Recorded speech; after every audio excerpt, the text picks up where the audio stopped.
Hello, folks. Welcome again to Neptune Room. And this talk is titled Making Dollars and Sense of Free Software Funding's Future.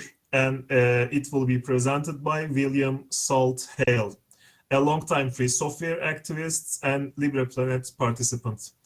You may see him before.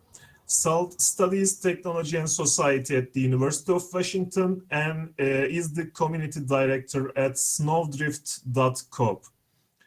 In this talk, Salt will discuss the state of funding platforms and how we can ensure that the people who create free software can make a living through their incredibly valuable work.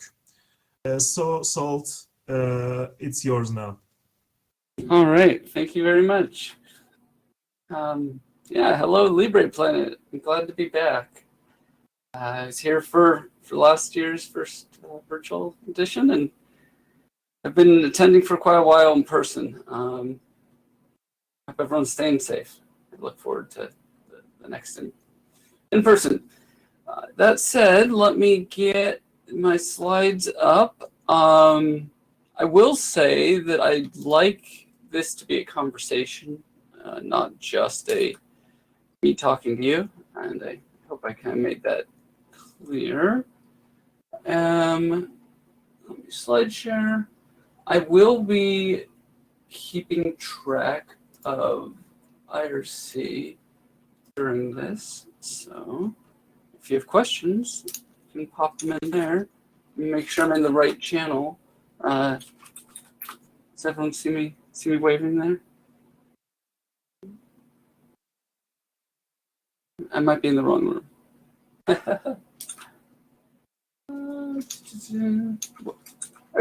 Could you remind me what room I am in? I'll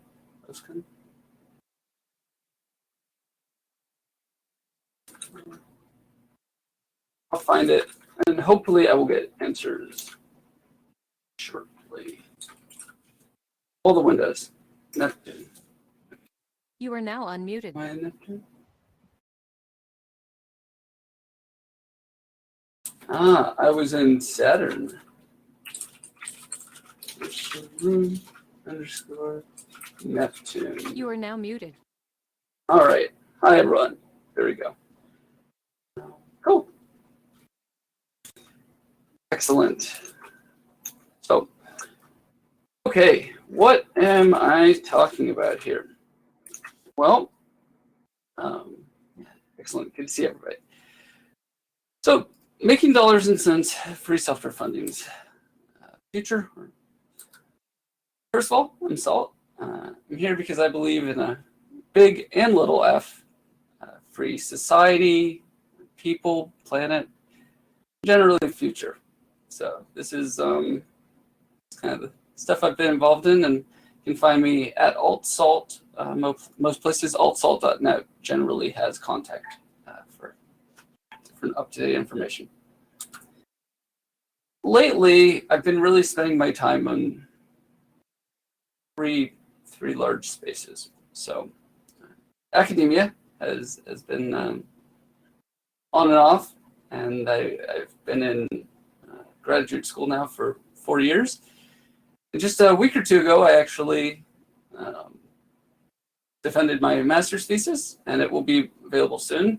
I'm very excited. I have some findings about protective licenses versus permissive licenses, so copyleft versus the more permissive ones.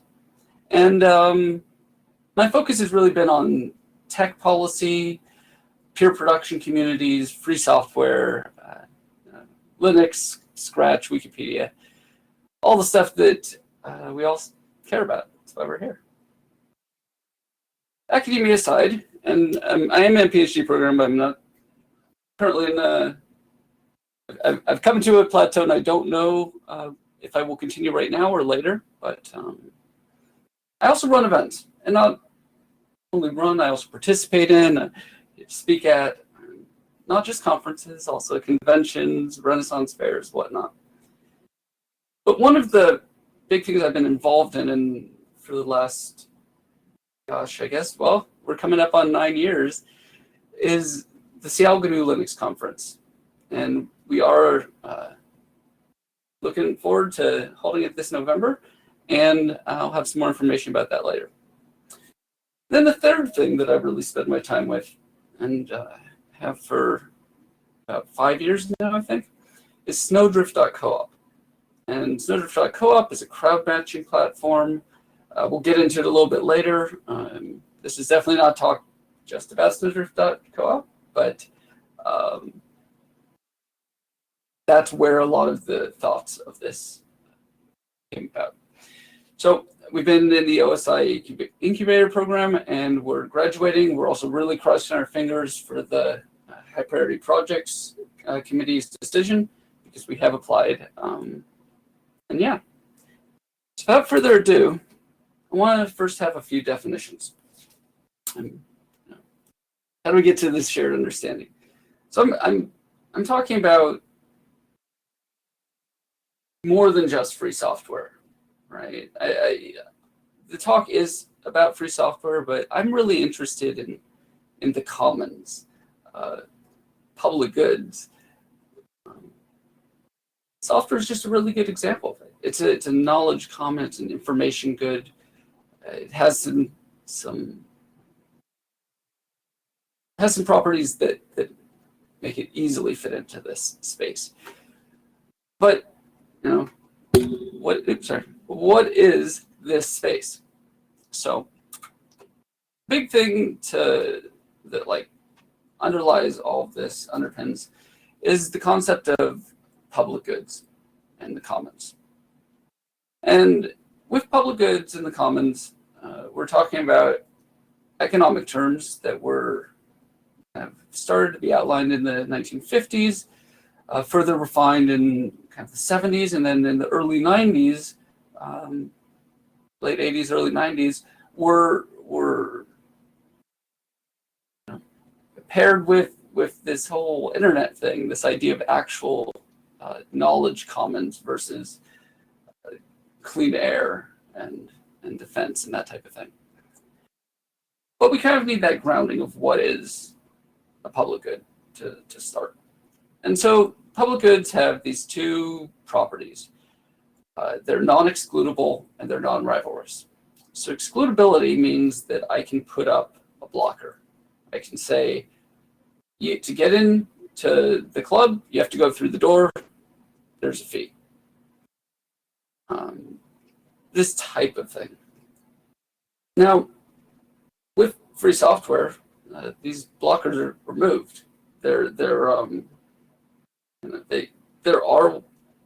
like no barriers to accessing that information.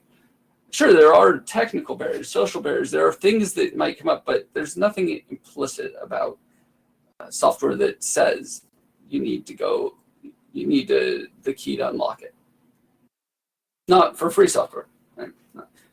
But therein lies where a lot of companies have created these things. So did I get these backwards?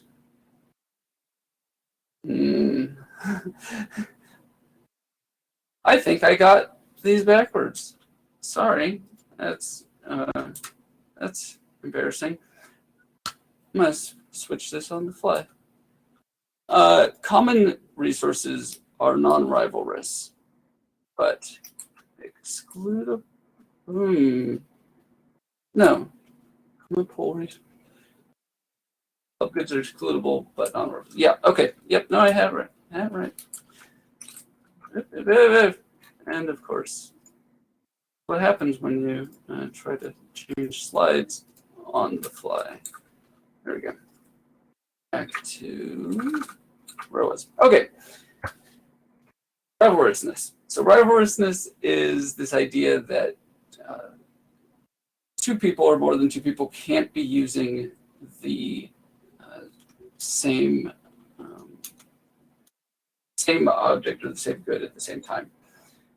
Now, what that actually looks like, realize that Windows viewing all these toolbars might not be the best.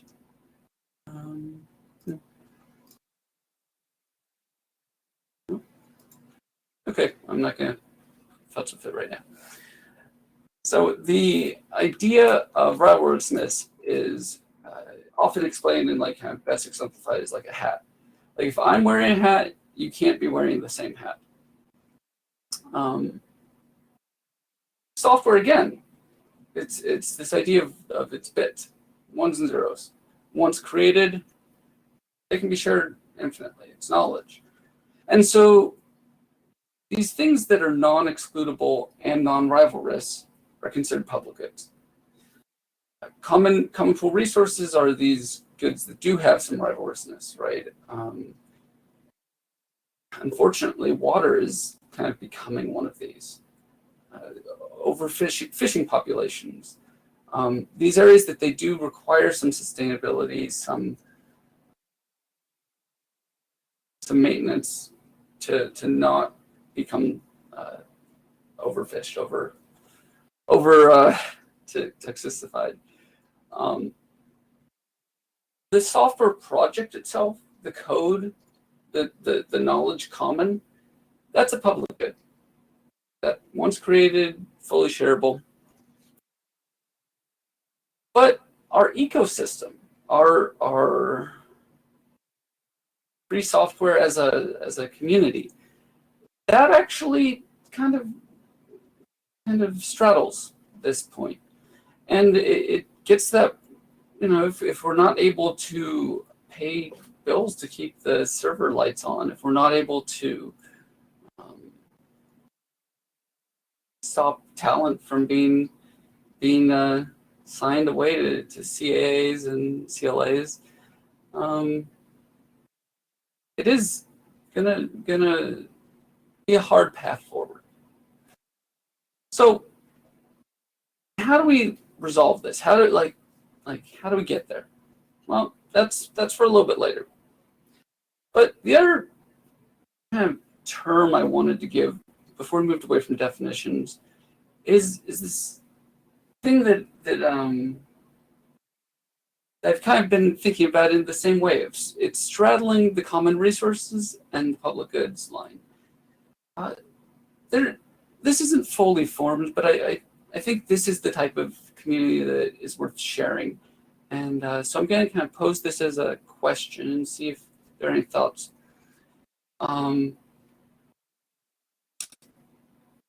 Altruism. So we all are here probably for some level of altruism. Right? This idea that we're doing something for the greater good, for not just our own individual needs and such like that. But the concept that I think straddles another line is something that we've been tossing around, as Mitchell and myself, kind of, and some more of the Snowdrift team, but is this concept of practical altruism. The practical altruist, someone who's definitely altruistic, wants to better the world, but wants to do it in such a way that they know there's going to be results. So I wanted to open up the floor briefly to hear if there's any responses or thoughts on practical altruism. If there's maybe another area for that divine line. And so I'm watching IRC now, and if there isn't, we'll move on. But this idea that it's altruism, but it's altruism with the intention behind it, the intention of making sure we hit a better place in space. Are there any thoughts that questions people would like to share about that concept before we move forward?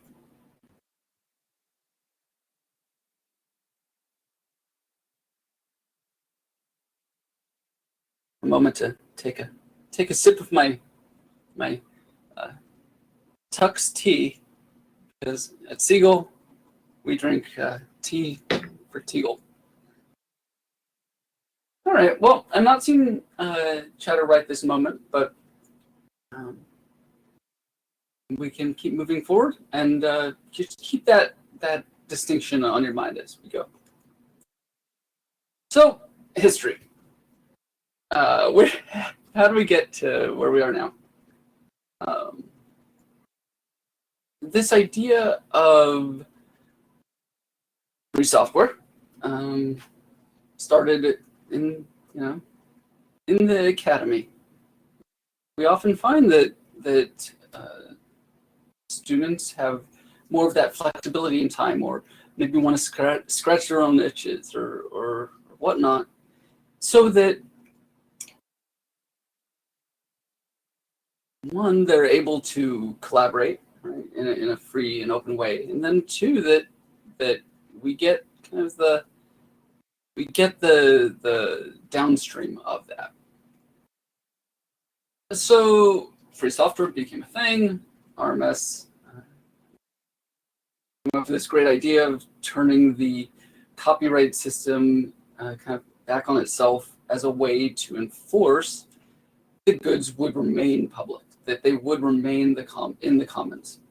And this licensing has then been expanded into things like Creative Commons, right? And all of these are spaces. But it has a ways to go. And there have been areas where it's been kind of reeled back in.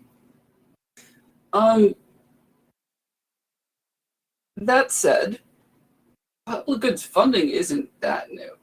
So one of the big examples of public goods that I often try to think through is journalism, right? The idea of the news is a thing that is created and exists and is shared, and the news, well, it has to get funded. Now, initially, the funding came from whoever could afford that printing press. Whoever had like that amount of initial money, that was the person who's funding everything. And of course, there were license restrictions on even if you had enough money, whether you could get it or not. But those things slowly went away, and we got to the point where you could get your word out, your news to the masses, and were getting paid, and it was becoming an industry. At that point, funding switched kind of slowly, quickly to classifieds and advertising. And it became more and more advertising funded, especially when we had the internet, that the classifieds basically became a free thing, so you couldn't get them in the news anymore. So with that, who now is in charge of the news, this thing that is public? Well, the advertisers. That's, I'd say, a story of America and above, how our system has been funded for the news. But there are other countries doing it in other ways. A lot of countries, in fact, have state-sponsored news. Now, that does come with a bunch of problems. But one of the problems that it doesn't come with is the idea that something that was public is now being guided by very specific interests. Now, the state has, of course, plenty of interests, and one of those is to perpetuate the state. So in that sense, news agencies aren't able to post certain things. But that doesn't mean they're directed to post things. Advertising, they're actually being directed. And that idea that of like the directionality is kind of where what I feel like most public goods funding has somewhat gone. And it almost went in a little bit of a loop there. It was started, if we talk about journalism, in this like very much as a wealthy person's game. And there were restrictions.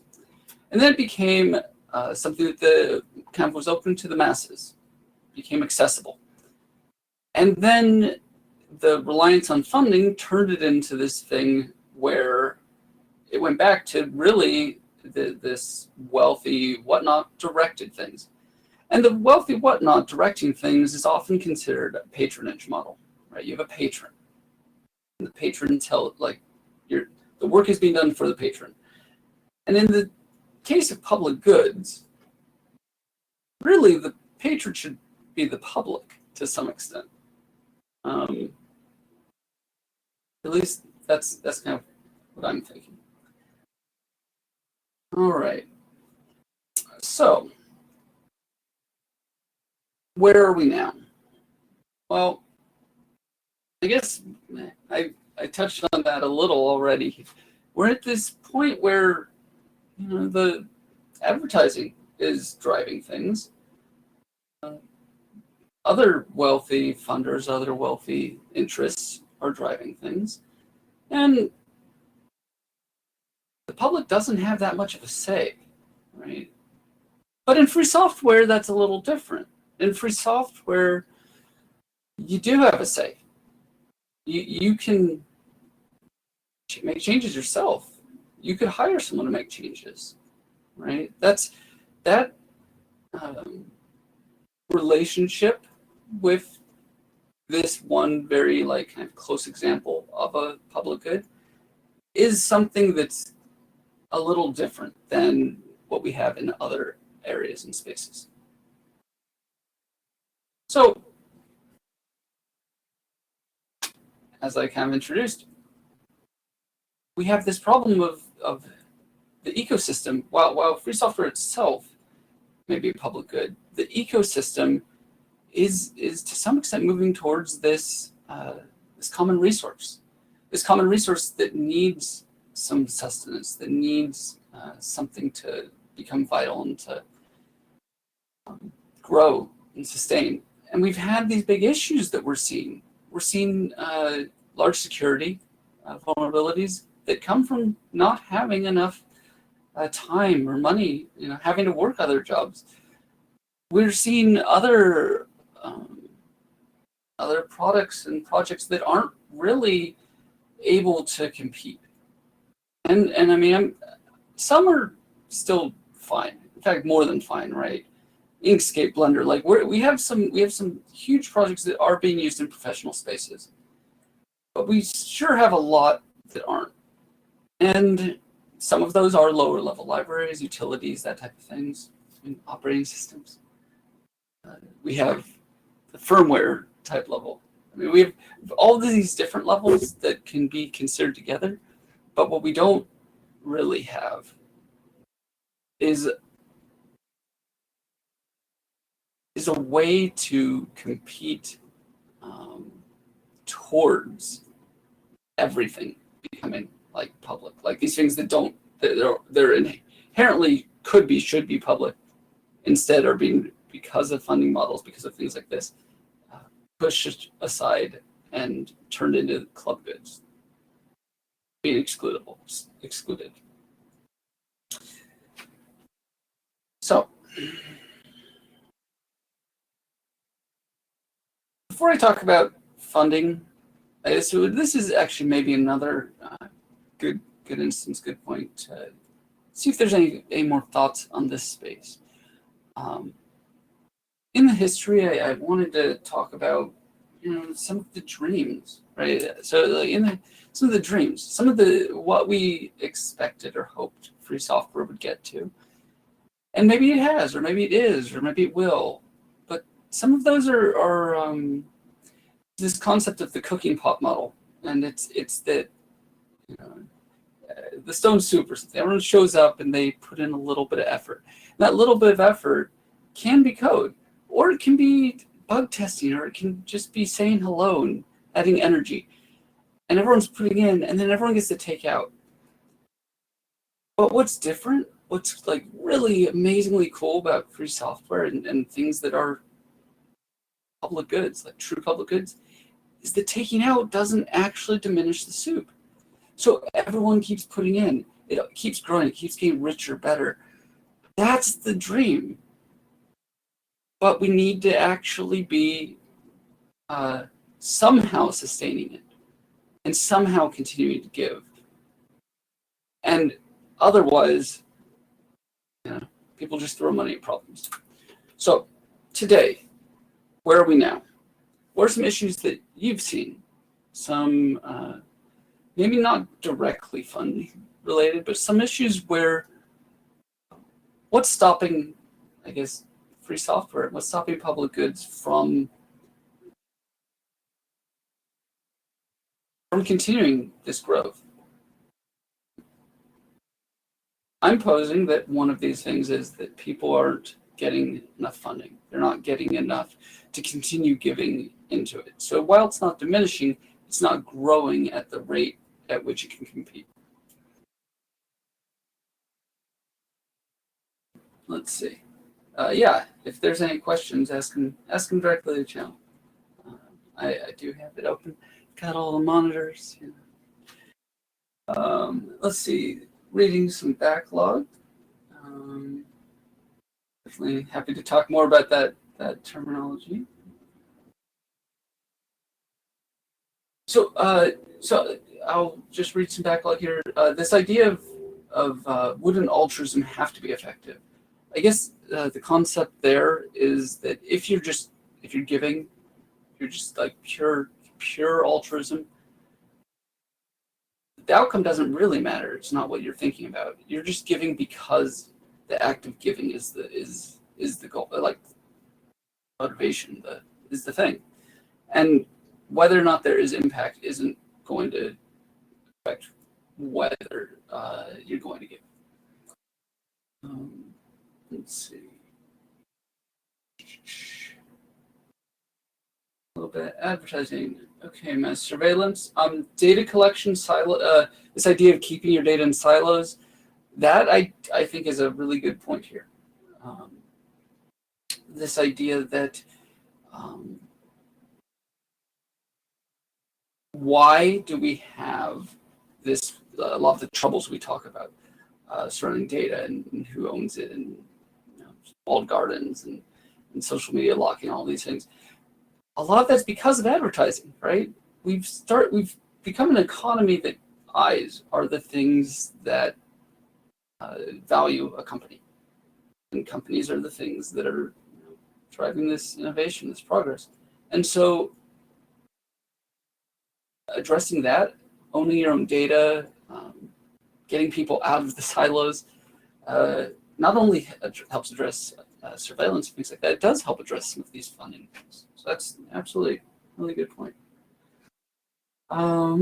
Question. Okay, this is a great question. How much difference would $1 million make? 100 million, a billion? Like, how much difference does that make? There's thousands of free and Libre developers. What is the impact of that? And that's, I think, a really good point and good question, and where I'm going to start kind of getting a little on my bandstand. Anyway, a little on what I'd say is currently being done to address this and being thought through. So what are the solutions? Right now, advertising, surveillance, unacceptable. Those aren't solutions. But there are some people out there trying some solutions. One thing we saw over the last decade really take off is this idea of crowdfunding. And crowdfunding is not new per se, right? Think about the NPR membership drives. But what's kind of new is that with technology, we have a feedback mechanism. We have a way to say, you know what, I'm in. I'm going to give to that thing. And enough people come together, give for a thing, it becomes a reality. Now, that works pretty great for Kickstarter. That works pretty great for Indiegogo. That works pretty great for a lot of these things.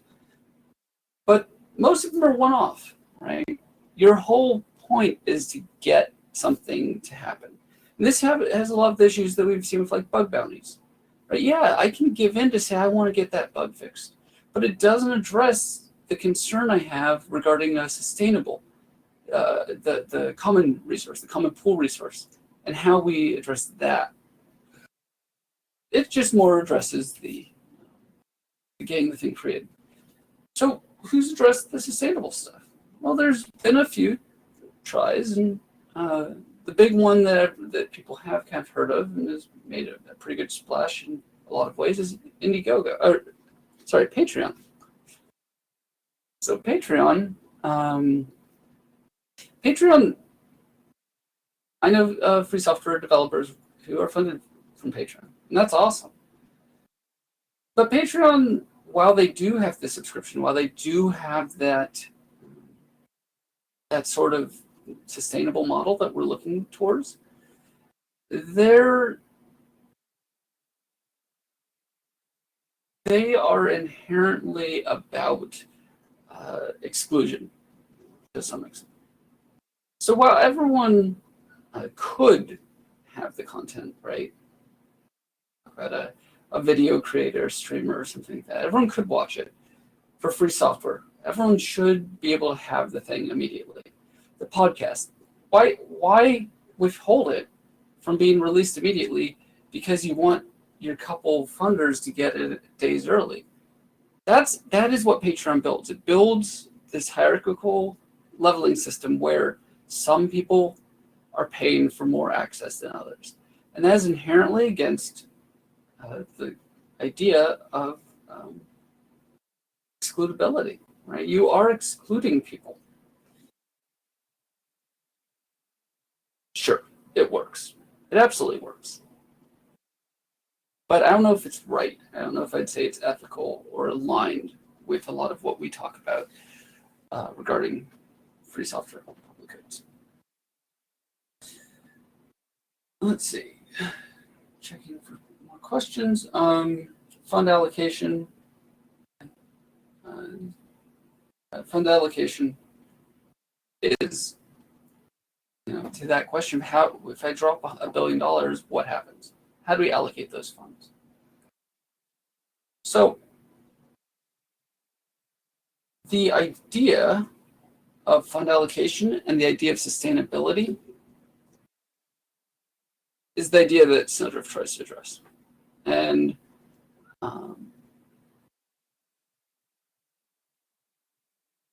it is not a current system. It's been theory. It's something we've been working on. So what it is, though, is hopefully the future. And it's not the only future. I do want to be very specific about it. So we've been working on this system for a while. Some of you, I know, have talked with it for some time, and we've refined it. One of the big refinements that we made just recently is that we're basically chopping things down to make it a project that can launch, that can become a reality, because we've been tied up in thinking through things for a long time. And when I stop my slide share, I'll go through and maybe we can walk through some of the pages. But this idea that you can pledge your support, that's such a key idea. But pledging your support without having excludability, without having the hierarchies, right? That is something that is a requirement for public goods, isn't a requirement for other things, and makes these systems not really work well for public goods. The way to make that work is that you're not pledging specific amounts. You're not asking people to place themselves based on what they feel is correct, what they feel is right. Instead, it's about just making that pledge, making that known. Because if you make that known, and you know that there's enough other people out there who are willing to make those pledges, then everyone can say, well, if they're all out there, yeah, of course I'm willing to help sustain. And so our model does that. There's some details we're working on that we've been going through and around, and I'm very excited to share in discussion, but I don't want this to just be a Snowdrift talk. We started with that idea of patronage, right? We went to this eyeball economy. What Snowdrift's kind of proposing is patronage, but it's patronage with kind of that true democratic nature. Patronage that everyone is a patron of the things that they believe in, the things that they use. where the public really is deciding to sustain something. And that idea that everyone who has decided to become a patron of a project or a product or a piece of the public good allows it to be public, to remain usable, to be protected. However, to have those people sustaining it, to have those people kind of holding it up. And that is how resource allocation then applies as well. Sure, the project needs to figure out a lot of how they're using the resources, but the resources themselves are being directed by the people who feel like that common thing needs to be maintained. So that really works well with a big section of free software, but does not necessarily work well with some of the things that we haven't, like that I kind of touched on earlier, like the Heartbleed, the OpenSSL stuff. That, yeah, a lot of people use it, but the people using it don't necessarily know that they're using it, and it's a component of other things. Snowdrift, we're really looking at the things that people are interacting directly with, right? And so that is the things like I don't know, and presumably, maybe eventually, things like Firefox, right? Things like Kodi, those front ends, like those things, we want to address. We want to help, and we don't just want to help free software projects. I'd also love to see us working on journalism and research and art, anything that's being released into the commons. But what about those building blocks, right? That foundational stuff. So there's a couple of, I guess, back to solutions that are being tried right now. It's sort of the future, right? This idea of going back between the two. I'm really excited about some of the models I've seen coming out of Tidelift. This idea that people who are building their systems, who are relying on it, and currently making quite a bit of money, they should be sustaining and supporting, and to sustain and support some of those underlying libraries, they're giving into a fund that then funds and helps that. And it's like, well, if you have these thousands of projects that are being used in these other projects and making those connections and funneling money, like it's a different model than what we're doing. It's trying to address a different thing, but it is something that's important, and I'm excited to see. GitLab sponsors. I've had a number of people approach and ask and question about this, and there's one thing that Snowdrift is like trying to do that I think is almost a requirement with a lot of this stuff, and that's we're building consensus about which projects need the funding. Maybe, not need in the sense of it's going to make or break the developer, but need in the sense that there are people who really think this thing should be sustained and supported. They're using it. They think that this newspaper does deserve the extra funding to fund their journalists to keep things going, right? That this researcher is doing great work, producing great work.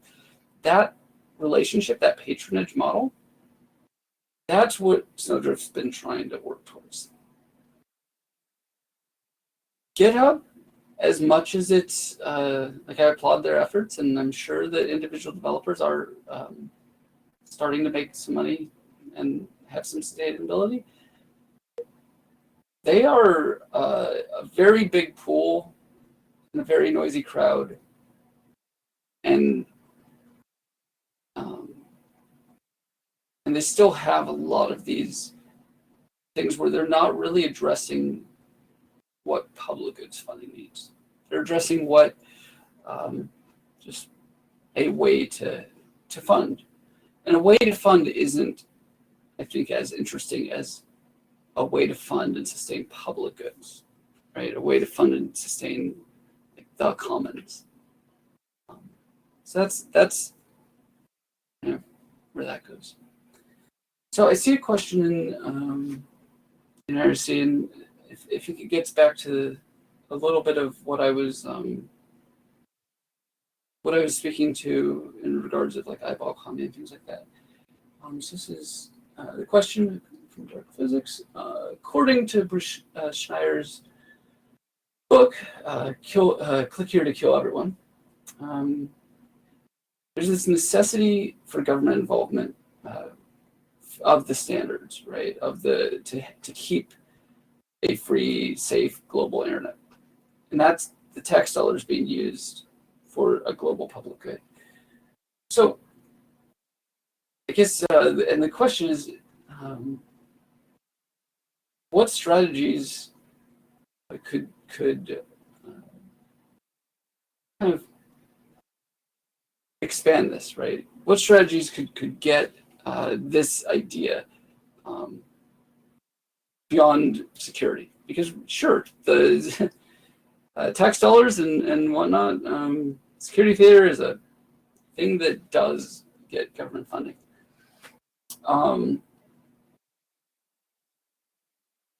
I think that there are some initiatives. I've seen more of them in Europe than here, but I hope that people are working towards them. That, if it's tax funded, some of my research has been tax funded. If it's tax funded, it should be open, right? Like it is only becoming excludable because we've created these publisher models, we've created these other things. If instead we just had the baseline assumption that taxes are public funds, right? That's part of how we pay into them. And it being public funds means that they're publicly licensed.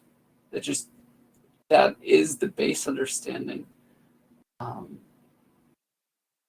Then I think I think that's the correct approach.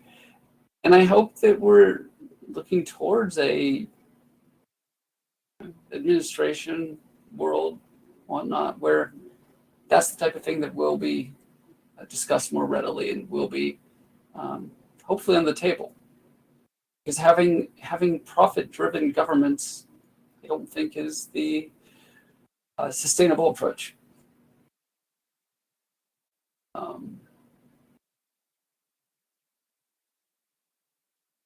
Let's see. Okay. So I don't see any other major questions at this moment. So beyond the future, a couple of these projects that I've been looking at,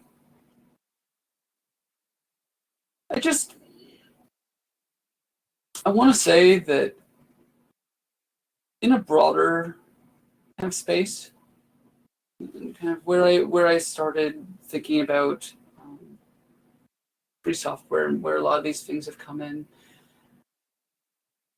I mentioned academia, people having free time, available time, willing to give their time and energy to make this future, present, and past that we've lived in. That time is invaluable. And one of the reasons I got into kind of studying this as an academic nature and studying this as just a community person, that I thought free software was so interesting, that all of this, I mean, yeah, sure, I don't like paying extra money, but I have this world that I somewhat envision. And I don't know. There's a lot of ways that we might get to it. I know some people have talked about the singularity. Some people have talked about this or that. But I don't think that talking about 8%, 10%, 12% unemployment is a thing that is as interesting as talking about 60%, 70%, 80% unemployment. And we're in a very interesting time for the history of our lives where the COVID-19 pandemic has been taking place, and we've seen those types of level of unemployment. And yeah, it's been a huge struggle for many reasons. A lot of those are socially because of not having some of our patterns, some of our things like that. But we haven't seen the collapse that some people would suggest would be seen if everyone stopped working, or like a large portion stopped working.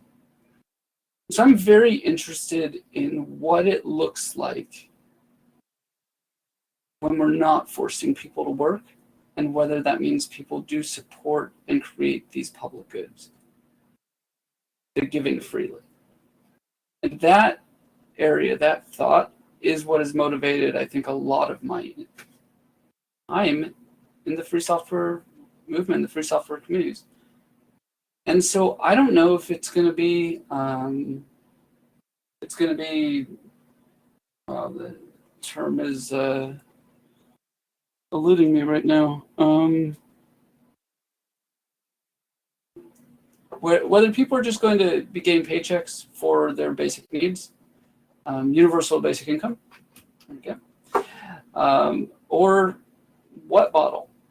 But I'm sure happy to see at least some movement and recognition that that is a world that we might want to consider. Because that's the world, I think, that these sorts of funding models where things are getting supported, like individuals are supporting things versus being forwarded by other interests. These are the types of things that I think will really allow us to live in that future world. And so, not quite done, because I know there are some comments, and I'm looking forward to responding to them in IRC. But in terms of my slide deck, I will say thank you, everyone. And I will say special thanks to the people who made these slide templates. One of my students recently introduced me to them, and I'm really quite excited about them, because this, website, whatnot, yeah, there's some freemium things, but their credit page didn't have the CC stuff. I added that because I looked into it and I'm like, why was this special thanks? Was this? It's because they release everything by CC BY. It's not CC BY SA, but it is CC BY, and that's really neat that, like, without knowing it, these students are using these commons goods. You are now unmuted. And that, these licenses that we've created are. Oh, we're out of time? Oh, I didn't even realize.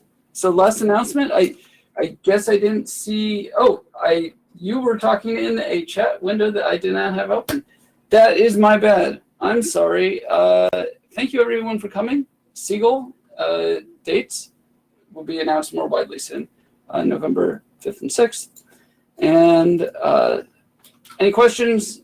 Don't have time, but I will be in IRC. Thank you. And sorry about running over there. That is my bad. So I'm available for future things everywhere. Back to Rhonda.